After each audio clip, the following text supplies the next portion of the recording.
श्री सुश्री इकरा Chaudhary 2-2 minute में अपनी बात कह दें। माननीय धन्यवाद अध्यक्ष जी। आज मैं 2025 के वित्त विधेयक पर अपने विचार रखने के लिए खड़ी हूँ।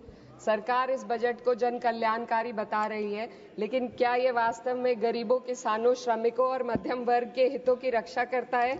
क्या ये युवाओं को रोजगार देगा? क्या महंगाई में राहत देगा?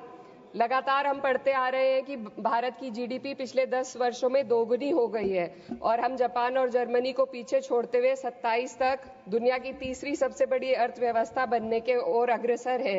लेकिन यह उपलब्धि तब फीकी पड़ जाती है जब हम प्रति व्यक्ति जीडीपी के आंकड़ों को देखते हैं, जिसमें भारत विश्व स्तर पर 100 से अधिक देशों से पीछे है। 23-24 के लिए स्थिर कीमतों पर प्रति व्यक्ति जीडीपी केवल 1,24,600 रुपए है। ये कोई आश्चर्य की बात नहीं कि सरकार इस डेटा पर बात करने से बचती है, क्योंकि वे ये नहीं समझा सकते कि पूरे देश की जीवन स्तर में वृद्धि क्यों नहीं हो रही। वे ये नहीं बता सकते कि देश में इतनी गहरी आय असमानता क्यों बनी हुई है और आम नागरिकों को आवश्यक सेवाओं तक पहुंचने में इतनी कठिनाइयां क्यों होती हैं।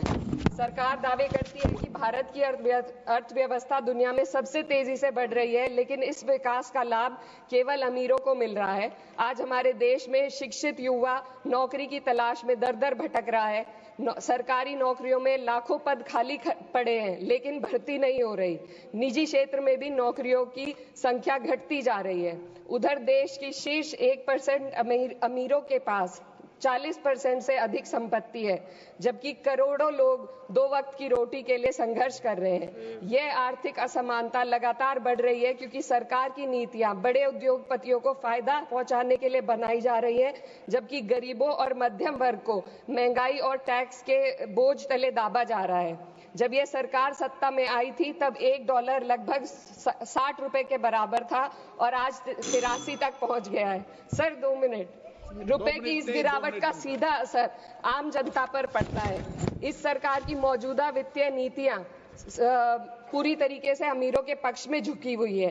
भारत एक समाजवादी देश है जहां सरकार का कर्तव्य है कि शिक्षा, स्वास्थ्य, यातायात जैसी बुनियादी सुविधाओं का लाभ अपने नागरिकों को पहुंचाए और उन्हें समान अवसर और सुरक्षा दे।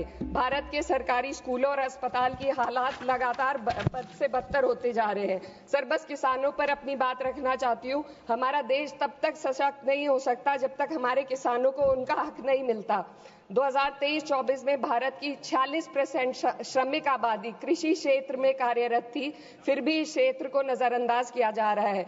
सरकार किसानों की आय दुगनी करने का वादा करती है, लेकिन असलियत यह है कि खेती की लागत बढ़ रही है, जबकि किसानों की आमदनी स्थिर बनी हुई है। ट्रैक्टर और हार्वेस्टिंग मशीनों पर 12% जीएसटी में सर 1 मिनट सर, किसानों का मुद्दा है, बस 1 मिनट सर, खत्म कर लें।